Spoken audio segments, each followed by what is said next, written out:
So what are we going to talk about tonight, Derrick?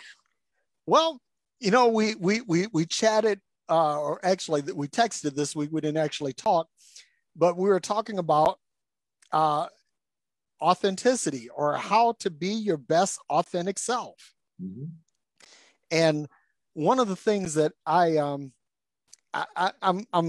used to be in real estate in a big way. I'd buy and sell property and all of that. And I don't, not so much anymore, but there's a term in real estate. It's called highest and best use.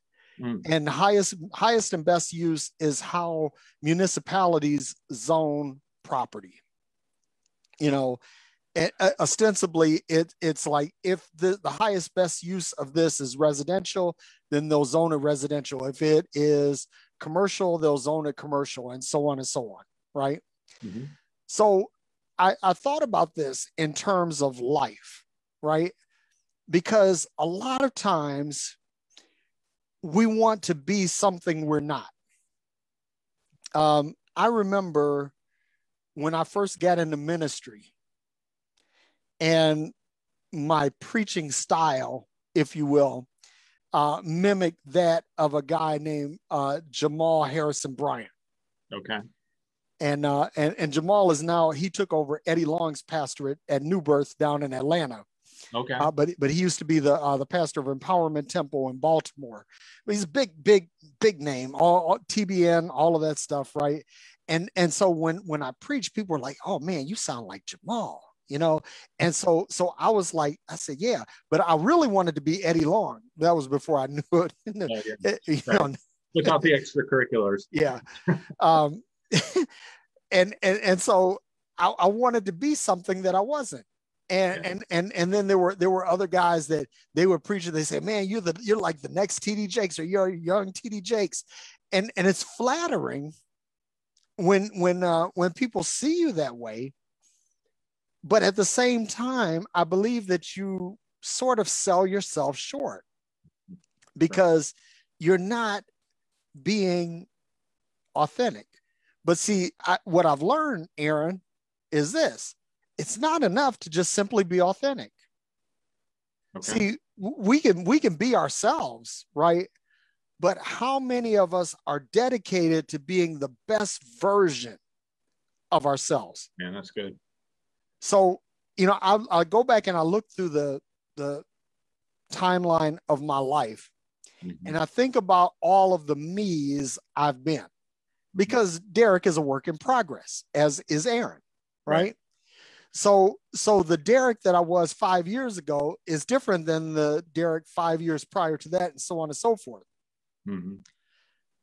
But what we don't want to do is be authentic and regress to become a worse version of ourselves. So authenticity in and of itself is good, but in order to add a lever, an accelerator, or a supercharger to that, we want to be the best version of ourselves.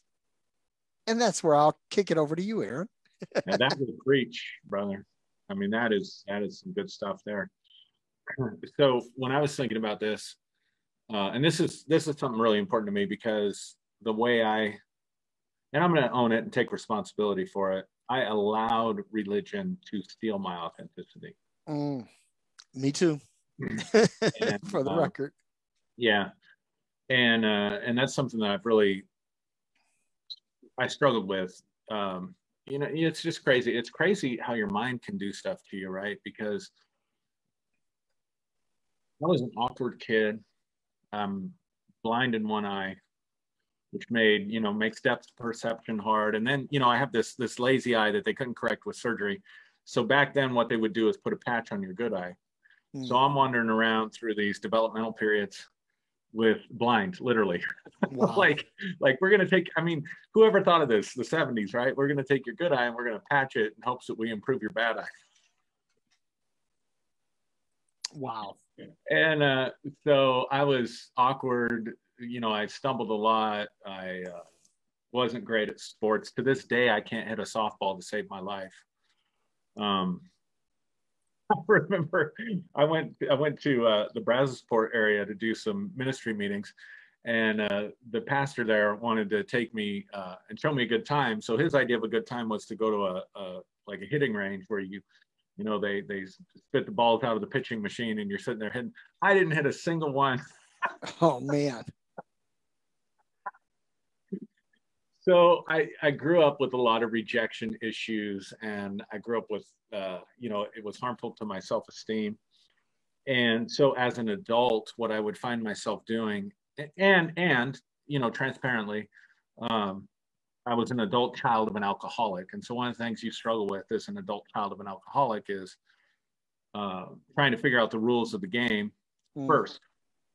So what you do when you're in a new social situation is you stand back and you figure out what the social agreements are and what the rules are, and then you adapt yourself to those social agreements so that you find acceptance. So there was a time period where I really didn't know who I was, because I was whoever I needed to be to get along in the group that I was in. And so that primed me for a lot of religious abuse and a lot of religious trauma, trying to fit in and trying to, you know, figure out who I was. And so at some point, you know, several years ago, I woke up to this and I was like, you know, if I have to perform like a monkey to get people's acceptance, then, you know, all I'm doing is giving them another version of themselves. Yeah. Instead of bringing what I have to the table. And so I did a lot of work on this. So, you know, that authenticity piece is really important. And I got to say, just listening to you talk about being your authentic and best self, I can testify. Testify. Testify that there have been times when I regressed in the sense that you're talking about in the battle, the spiritual warfare to claim my authenticity, that I allowed myself to present my worst self without consideration for other people, and then say, well, I was just being authentic. So I love that you nuanced that with being your authentic and best self, bringing forth your most authentic and highest self. Man, I just love that. Spin on it, or not spin, but frame to it. Love it. Well, you know what? Here, let me tell you a story because I was the quintessential nice guy, right? Yeah. I wanted to be good to people because I wanted people to be good to me. But one of the things that I learned as a single guy, that being the nice guy usually meant that you finish last with the ladies. And yeah, so that's true. I reinvented myself. I reinvented myself. So I became a bit of an asshole. I became a bit of a dick. And it was productive. However, it was not. And here's the thing. There was a part of me that was me. Because I had some unresolved issues. I had some shadow work that I needed to do. Right. But I wasn't my best authentic self. I had regressed, because in reality, being a nice guy is the best, the highest, best use of yourself. It is good to be nice.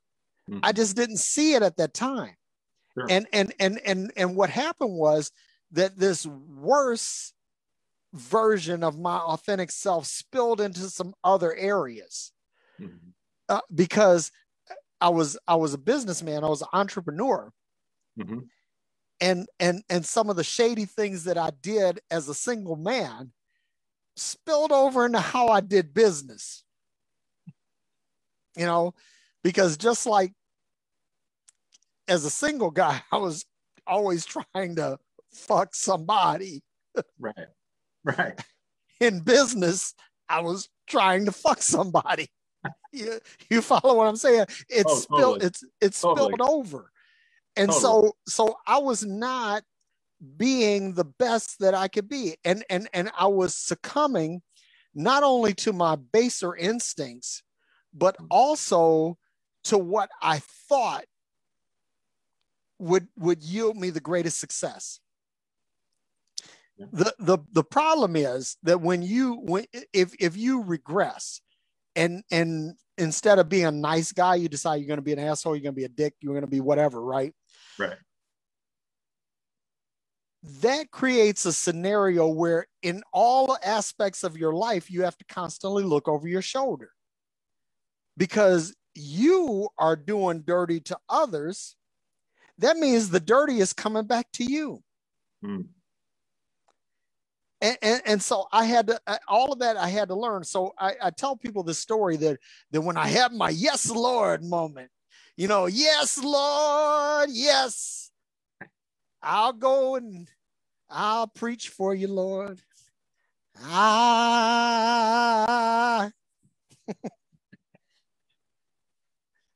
And when I had that moment, I felt like I had to go back and I had to make it right with a lot of people. Okay. Because I had really jerked some people around. Mm-hmm. I had been unkind to a whole bunch of women. I had been dirty to a bunch of people that I had done business with. And so I went on what I call my world tour of redemption. Because, like I'm a 1,000,000-mile flyer. Okay. So I've always had a good stash of frequent flyer miles. Sure. And so I started getting on airplanes. I was like Tyler Durden in Fight Club. I'm just going around from city to city, and I'm going to all the people that I'd done dirty. And I said, hey, listen, I'm in town. I just wanted to stop by and tell you I'm sorry. Wow. I'm sorry. I was unkind to you. I did you dirty in business. I did you dirty in a relationship. I was not a good person. And I realized that. I'm sorry. Hmm. Now, the nice thing is that I would say somewhere north of half of that, mm-hmm. These people actually say, hey, Derrick, I appreciate you coming to me and trying to make amends. But then I'd say like maybe 20%, maybe 25%. Others say, hey, Derrick, get fucked. I don't care that you apologize because what you did was so fucked up in the first place. I don't care whether, matter of fact, if you just walk through hell with gasoline drawers on and I could watch, I'd be happy. I have people tell me things like that. Wow. So I was not a kind person, and so I felt like I was being true to myself because, and I have to go back because you talked about your childhood and your eye and all of that. Mm-hmm. And I was an overweight, bookish child. I used to get bullied when I was in grade school. And so by the time I got to junior high, I had this growth spurt. I stretched out. All of a sudden, I'm real handsome and athletic and all of that.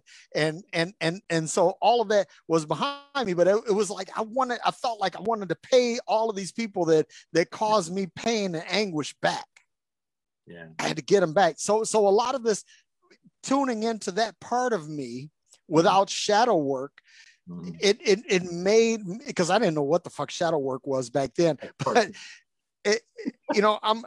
I'm being myself, but I'm not being the best version of myself. So, the thing that I want to say to everyone that's watching is that,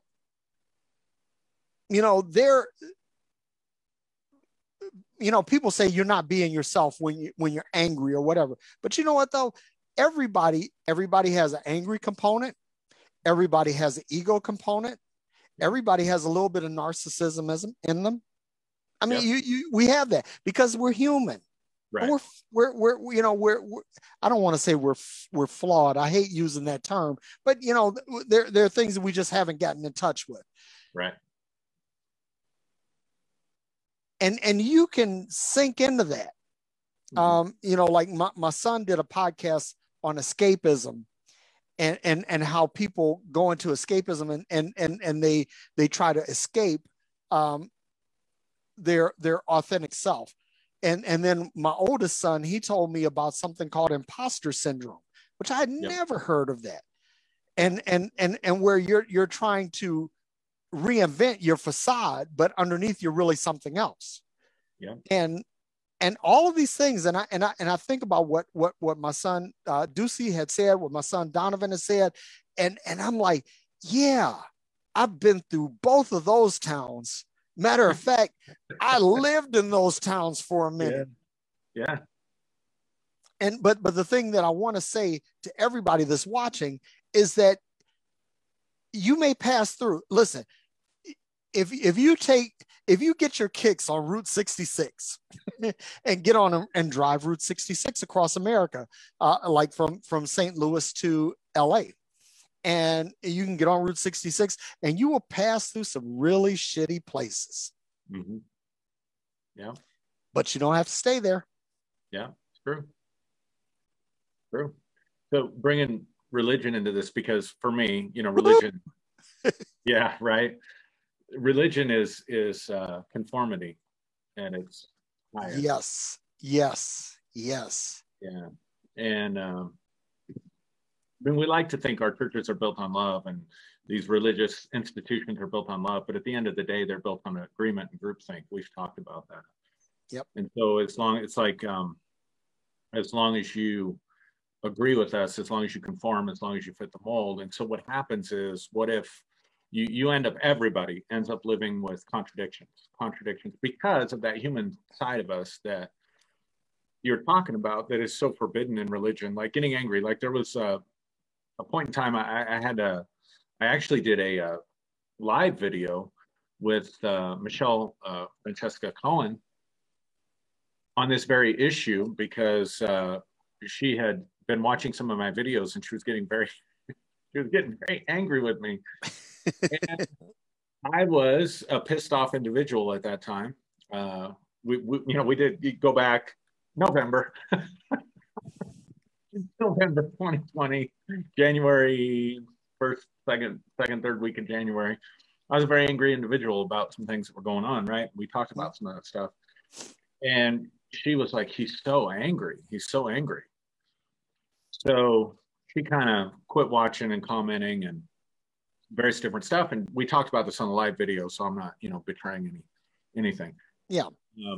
So she calls me up and she says, I realized I was angry at you because you had permission to be angry.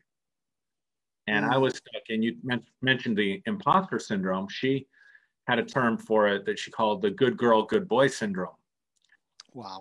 And it really, if you want to just talk about being your authentic self, I learned a lot about this from my children. And I began to realize how emotionally constipated the world is as an adult, because great term. I've got two boys that are 15 months apart. And so they, on any given day, they can be playing together and laughing and having a great time. And then the next minute they can be cursing each other and punching each other and pulling hair and whatever else. Yeah. And then it's over, like they get that emotion out and it's over, and then they're playing together again. And so they're having these experiences authentically and processing them, but they're not getting stuck in them. And then we condition our children, and I'm not saying that this is wrong, this is just life, right? But we condition our children to social norms or family norms. Well, both, right? We do both. Yep. And then what happens is they begin to lose, or they can, I don't think they have to, but they can begin to lose aspects of their authentic self because they're trying to live up to that good boy, good girl thing. And man, religion does this to you on steroids, right? You have to be a good boy. And for me, the Sermon on the Mount, I mean, people could say what they want to about Jesus. And, Jesus and I, if I had to put a Facebook post, my relationship with Jesus, it's going to be, it's complicated. I knew you were going to say that. I know we want to think Jesus was just this always unconditionally loving, Hold on, stop for just a second, because you did a really good series about Jesus And Jesus is not unconditional love, which was brilliant. And anybody that's watching this, you need to go back in Aaron's feed, go in this timeline, and find that. You need to watch that. But anyway, keep going. So the Sermon on the Mount, which people think is the greatest sermon ever said or whatever, he takes, so in the Old Testament, you were legislated by your behavior. You were allowed to have emotions and feelings and whatever. You just weren't allowed to act on them, right? Or act on them within limitations. If somebody takes your eye, you go take their eye. That wasn't necessarily licensed, at least I don't think it was necessarily licensed to go get somebody back. It was limitation upon vengeance. You took my eye, I'm going to burn down your whole house and kill your kids. So an eye for an eye was to limit that stuff, right? So that was all based on behavior. Jesus comes along and says, no, that's not good enough. If you get angry, you're in danger of hellfire. If you look at a woman to lust after her, you've already committed adultery with her in your heart. And I pastored people that went out and committed adultery and said, well, pastor, I was already doing it in my heart. So I figured if I was already doing it in my heart, I might as well let my body enjoy it too. Yeah. And so my point is, you get stuck in this good boy, bad boy syndrome with a God who's not only watching you when no one else is watching you. So if my good boy syndrome is part of a social construct, I may say and do things away from my parents when I'm growing up that I wouldn't do in front of my parents. Mm-hmm. But now you've got a God who sees even that. And then you have a God that sees even your mind and your heart. Pretty soon you can get pretty fucked up with that stuff. Sorry, Mom.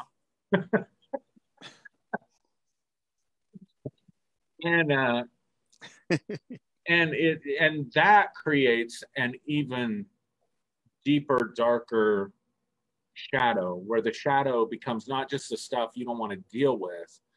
The shadow literally becomes a garbage dump where you throw all the parts of yourself that are not acceptable to this God that you believe in, that's watching even your mind and your emotions and your imagination and condemning you.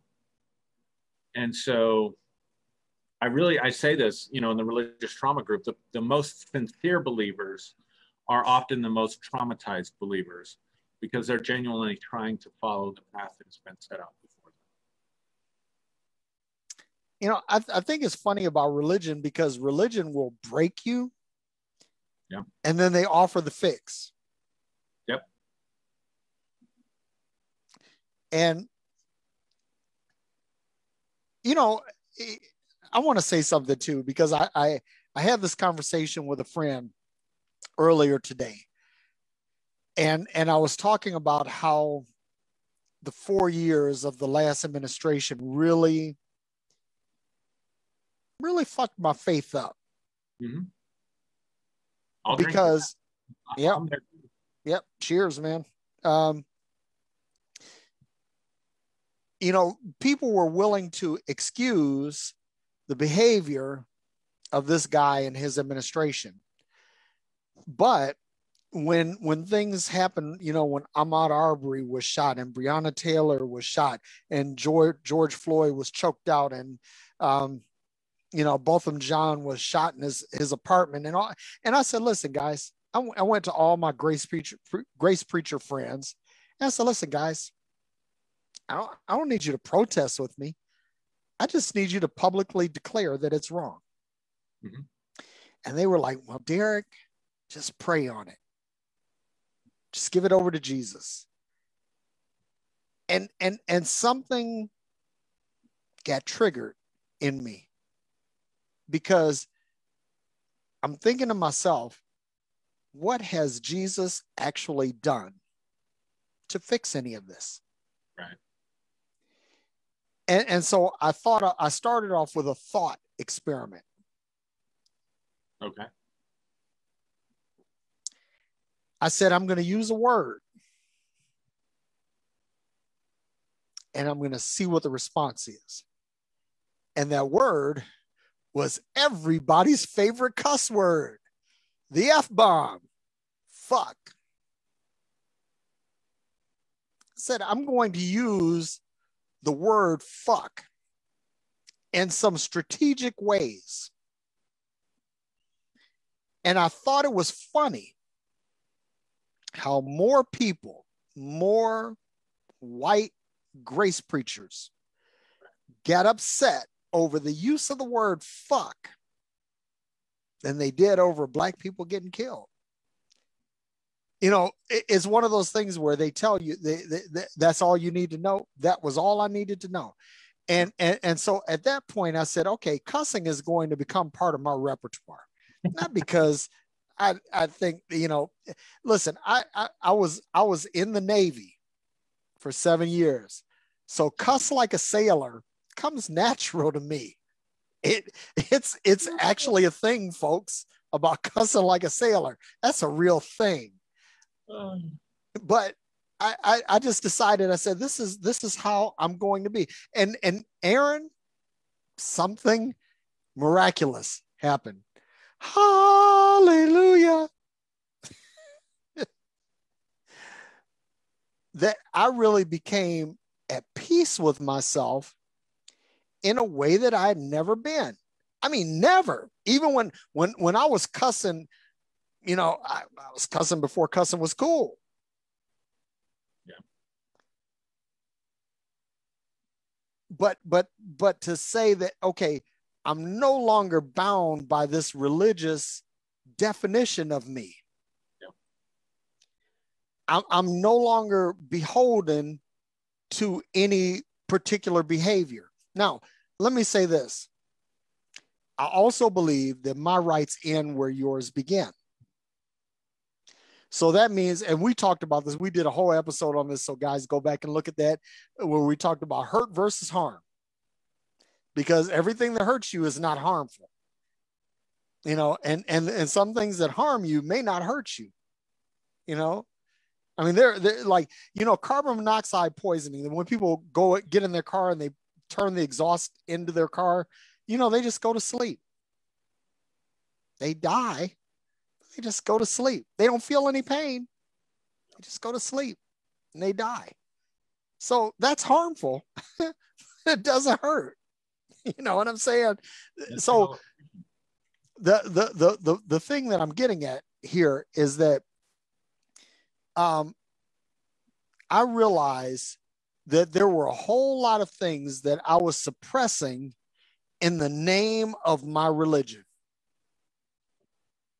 And I really wasn't being authentic, even though I thought see, here's the thing. It's the difference between being your authentic self, your best authentic self, and being inauthentic, right? Because sometimes you'll think that you're actually being authentic, but you're not really being authentic at all. It's not even being your best authentic self. You're being totally inauthentic. You're being totally disingenuous. You're being totally intellectually dishonest with yourself. And I realized that when I had this moment where the word,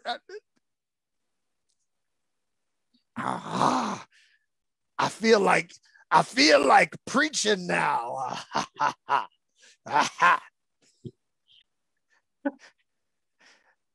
That when I set fuck free in my life, fuck set me free. Phew. It's funny, Derrick, because when I was talking about I would do things outside of my family context that I would never dream of doing in my family context. So in my household, even euphemisms were off limits. I got my mouth washed out with soap because I said, gosh darn it.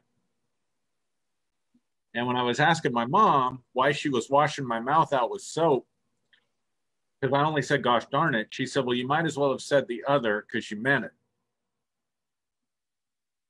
I mean, that's how extreme like the regulations were on cussing, right? You know, there's a meme. It says that when you type F asterisk asterisk K, Jesus knows you're saying fuck and he thinks you're a pussy. That's good. I can see that. So it's But anyway, funny. go ahead. Well, it was funny because the memory I had, I remember learning to drive. I'm 16, right? Or I might even just have my learner's permit. And I'm learning to drive.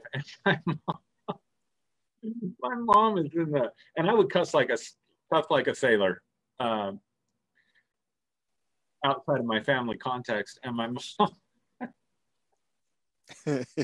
mom's in the passenger seat and I'm learning to drive and I'm trying to merge onto the interstate and I didn't judge my timing quite right. And so I'm thinking I'm going to wreck with this car.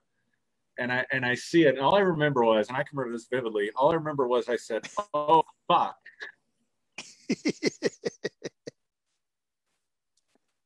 And I like to die, not because I almost got in a wreck, but because I slipped up and said fuck in front of my mom, who did not wash my mouth out with soap or even mention it. I think I don't know if she was in shock or she just wasn't as stupid as I thought she was. I don't know. But it's funny that you say, I set my fuck free and fuck set me free. I was just thinking about that memory. But that's how this works, right?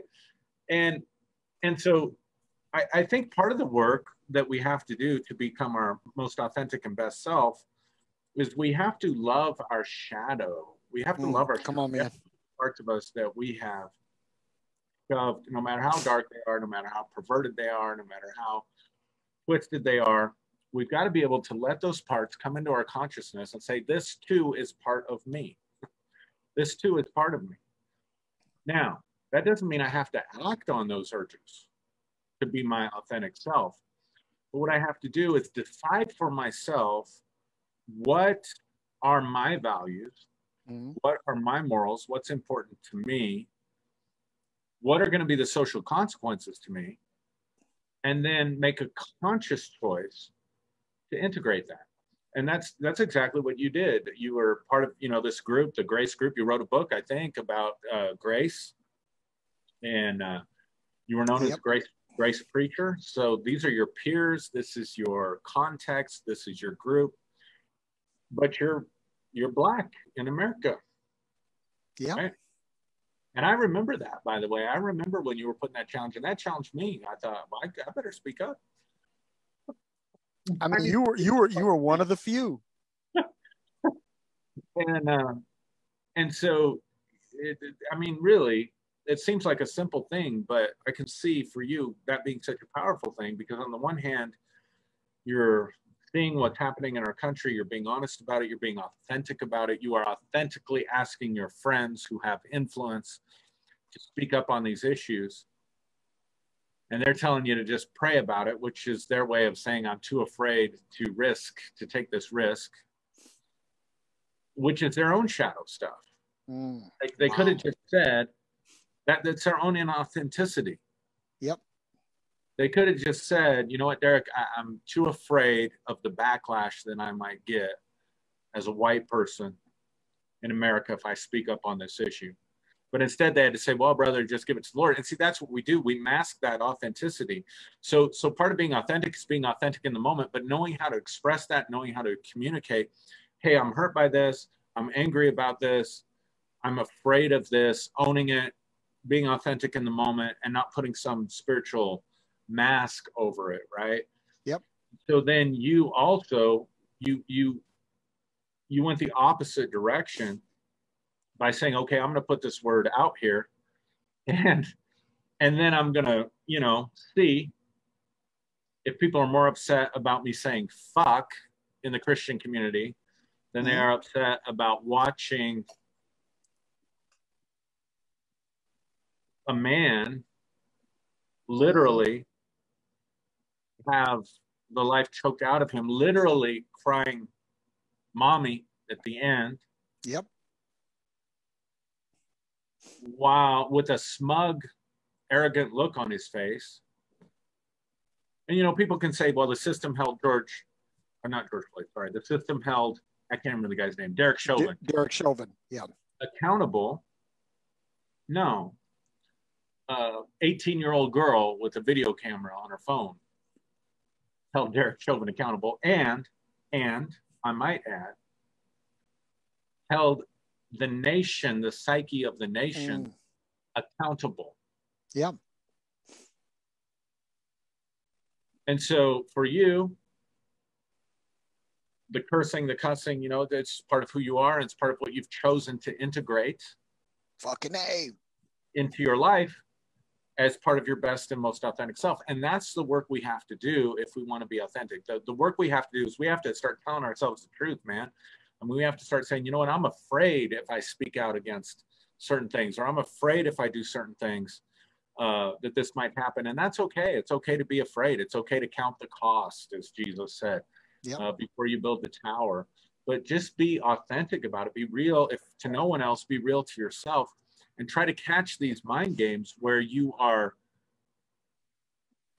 it's not okay for you to, and it's not, with grace preachers, God has not given me a spirit of fear, but of power, love, and of a sound mind. Blah, blah, blah, blah, the spirit of bondage again to fear, but the spirit of sonship, and so then, well, no, if I feel fear, that's contrary to who I am. That's contrary to the word of God.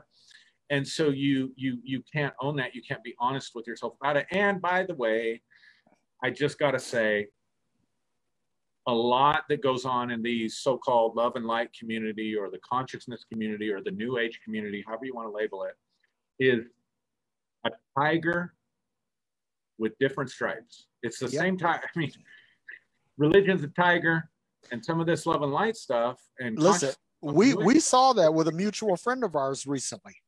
Yes, absolutely. We actually saw that happen. Yes, we absolutely did.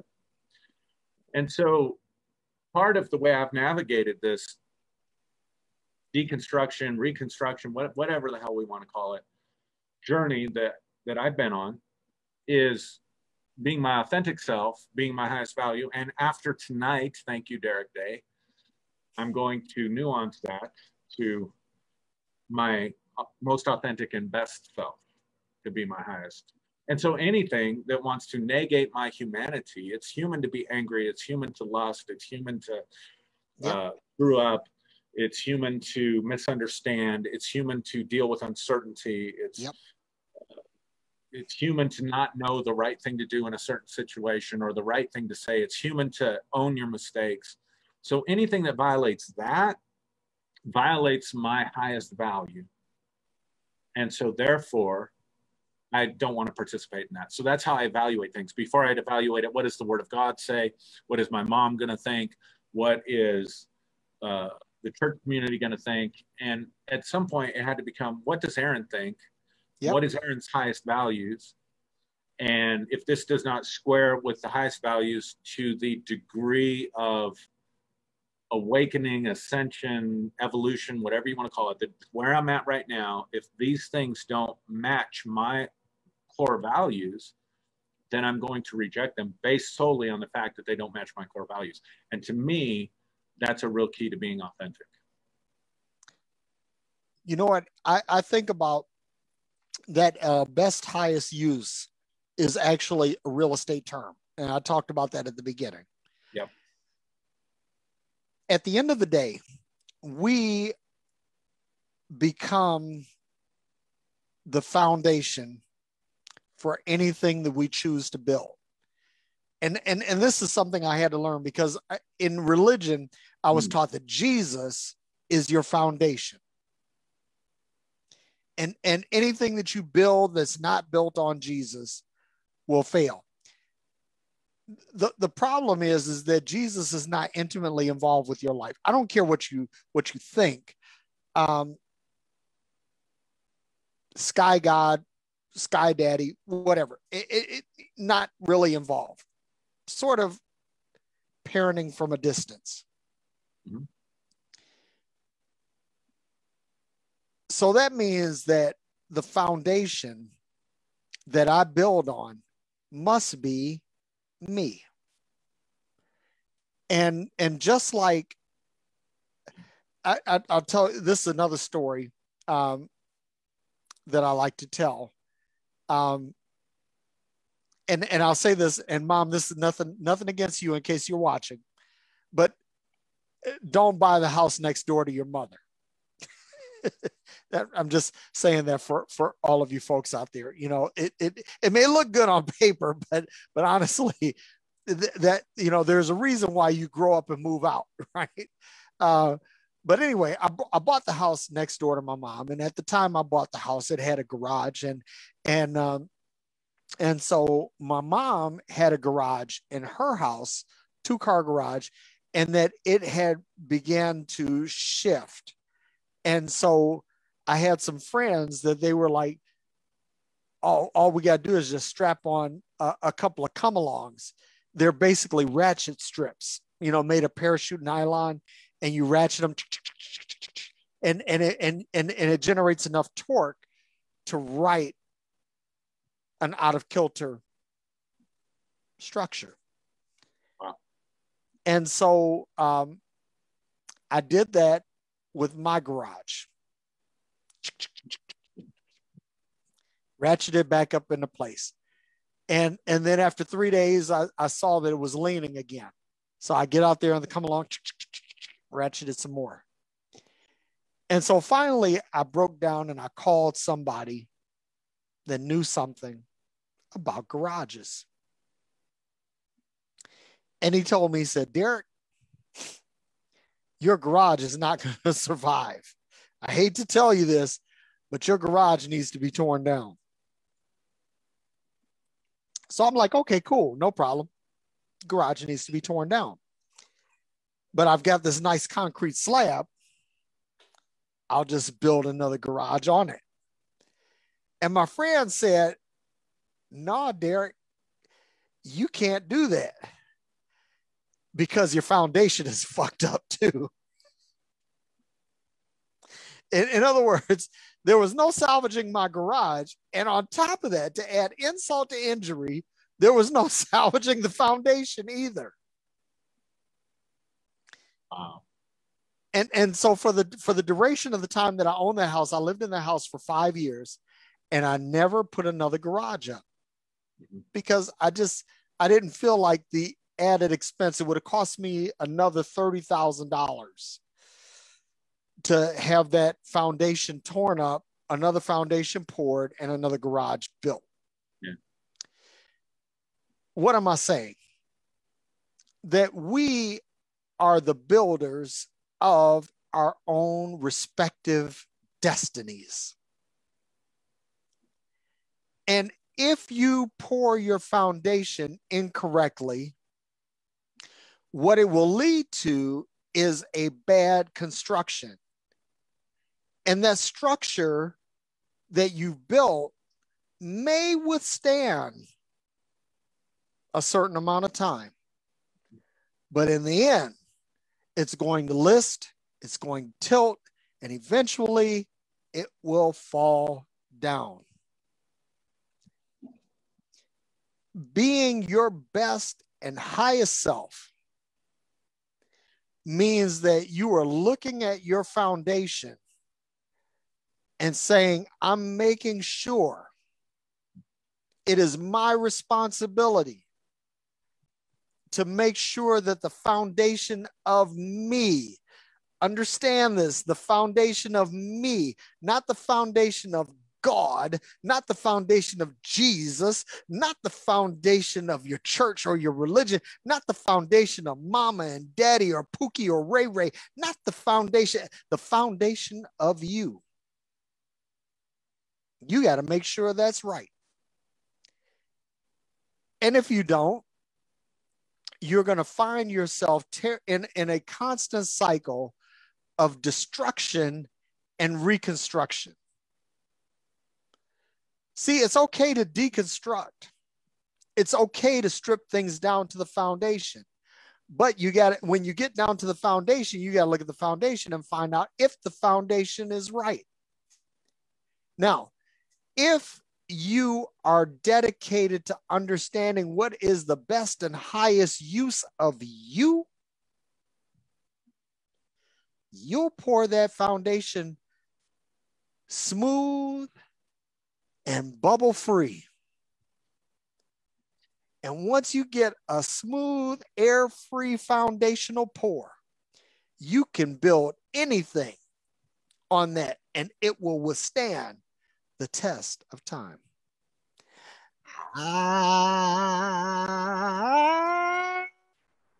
Brother, there's part of me that wishes that we had known each other in our former lives, because we could have done some tag team preaching right there. Oh boy, I know. Oh my God. I could get the hoop on. People think, they say, I never heard you hoop. Man, you know, you never heard me preach a revival, boy, because I used to be a closer. It's not just when you preach a revival. When you're the closer, that means you're the guy that's going to get the money. You're going to get the money. And when you pass the baskets, it's going to be on and popping. But that's the thing, Aaron. I just want to. I'm going to say this, and I'll shut up. Is that we have to look at, you know, like that when you're buying real estate, you have a survey done so that you find out where the limits of your property are.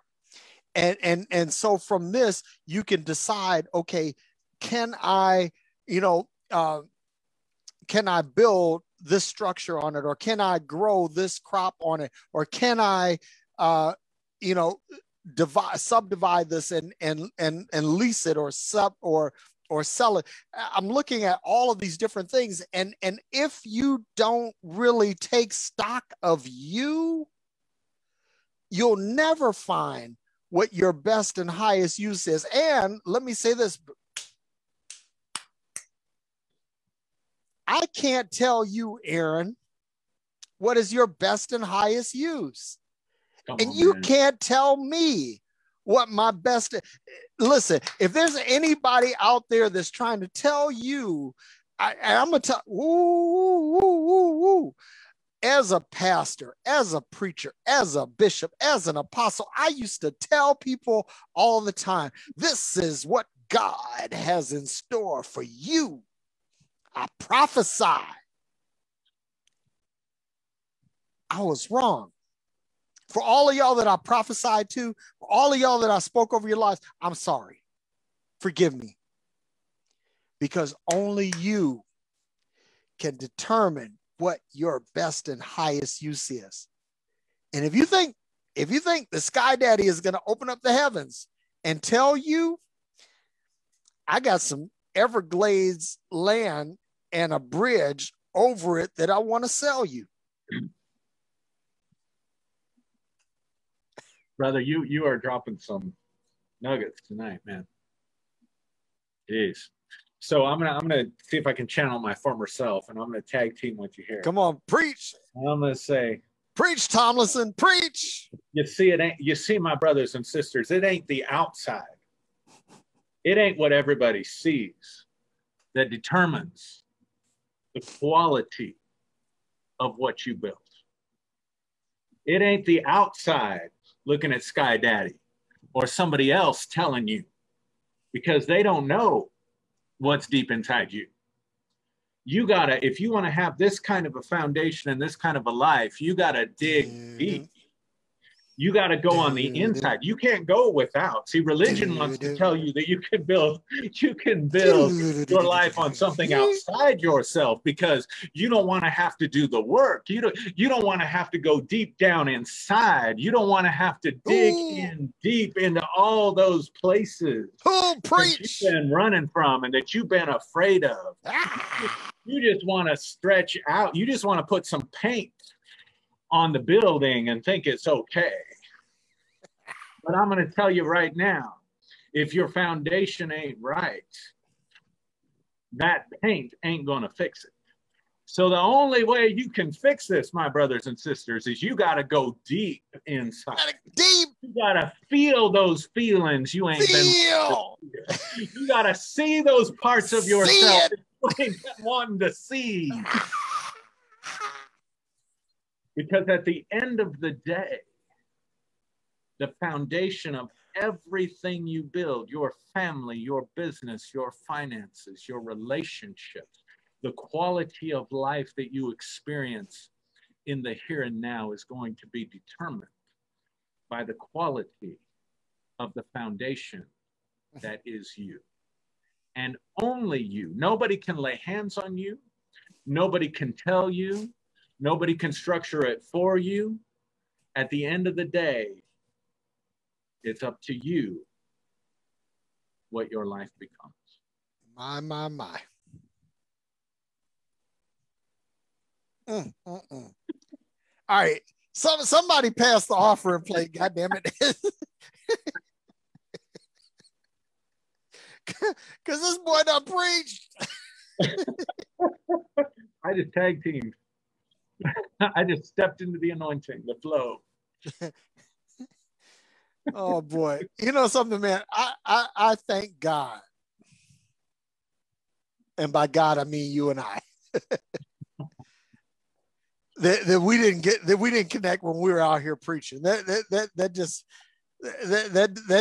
just would have been too much too much hokey spirit. Oh my God, yeah, right. Oh my God, I'm having too much fun tonight. Yeah. I mean, but in all seriousness, Derrick, I mean, you just dropped two, like, dude, I don't even know the word. Just really powerful stuff, man. Being your authentic best self, and at the end of the day, who you are, that authentic best self, who you are, how you express yourself, your way of being in the world, is the foundation for everything else in your life, man. Yep.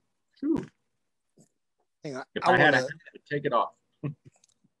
I want to do something real quick because you gave our friend and brother a shout out, and I want to do the same thing for my friend and brother Carl Forehand in his book Being.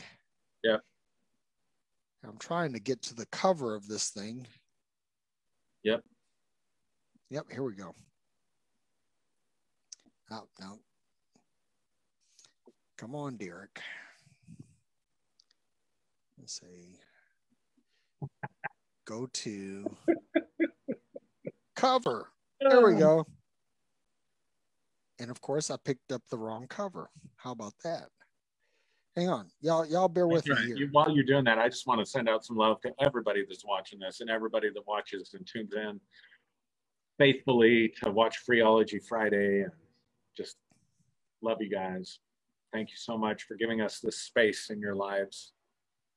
It means so much to me, and I don't take any of it for granted. Yes.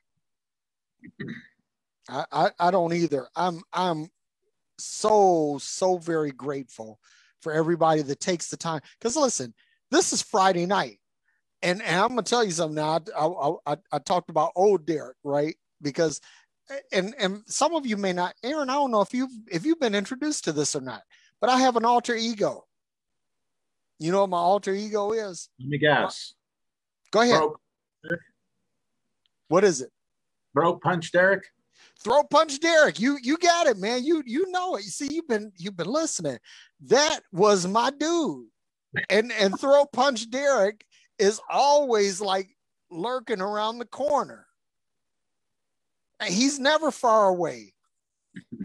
And throat punch Derrick wants nothing more than to fuck you up. That's what throat punch Derrick did. And so I say this is that if I can overcome throat punch Derrick, who was really a bad motherfucker. I mean, just is nasty. If I can overcome that, you can overcome. But yeah, I want to throw this up here. Mm-hmm. Hang on. There we go. All right. The book Being by our friend and brother Carl Forehand. That if you want to understand, who you are, what being really means, because that's the thing, like we're talking about being your best authentic self. You can't be your best authentic self without understand your being. If you're focused in on doing, if you're focused in, and that's where religion gets you into a trap. Religion gets you caught up in the doing trap. And once you get sucked in, it is almost impossible to escape. But once you understand your being will guide your doing, because your being is the realization of your best authentic self. So that's all I have. Oh man, I don't know about anybody else out there, but I grew from this tonight. I'm going to take some of that stuff and incorporate it. Let me just give a shout out again to Carl on his book. If you want to know how to build that foundation, his book is a pretty good manual for it. Yep. And I did a podcast with him today, and I told him, I said, look, I don't endorse stuff just because people are my friends. Just like I don't give referrals. Like I have people that do business. They're my friends, but I won't refer them. Yep. Because, it's just, I'm putting that's part of being authentic, but I'm putting my name behind yours. You better do a good job. And if you don't do a good job, and I tell somebody that you do just because you're my friend. So I just want to say that Carl's book is really a diamond. Yep, it actually is. It's very powerful. It carries within it, I feel, a healing presence.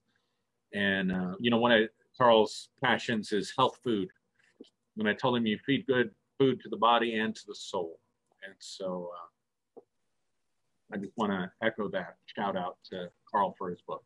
Yep, And absolutely. Derrick, brother, this was good, man. This was really good. Dude, listen, I'm going to tell you something, Aaron. Let me just go through a little bit of, shout out, right? Every time we get together, it gives me the opportunity to really dig deep in myself. And brother, you bring out the best in me. I mean, and to me, that's what a good friend or brother does. And I try to keep myself surrounded by people who bring out the best in me. But dude, I'm going to tell you something. You are in a class by yourself. I don't take that lightly or for granted. And likewise, I grow every time we get together, every time we talk. Yep. I grow from these things. I benefit from these things as much as anybody. I do too. I would do it if nobody was watching. But hey, it's a lot of people watching. So, listen, all of y'all that are watching, I sincerely hope that this drives you to find your best and highest purpose. Because I'm going to tell you something. We live in a fucked up world, and we need all the people who are tuned in to their best and highest self possible. Yeah, I agree. Yep, all hands on deck, right? Yes, sir. All hands on deck. Let me just add this last thing because it escaped me, but I wanted to add it. Keep on going, brother. You talk about that there's two mechanisms to the fight or flight response. You talk about throat punch, Derrick. That's the fight response. Yep. I kept myself hidden because of my rejection issues and my insecurities. So for me, a lot of the shadow work was working through the insecurities to let myself come out of hiding. And so that's kind of the flip side, I guess, of, there's this part of me that wants to come out that's just mean and ugly, and I got to keep it, the Incredible Hulk, Bill Bixby, and yeah.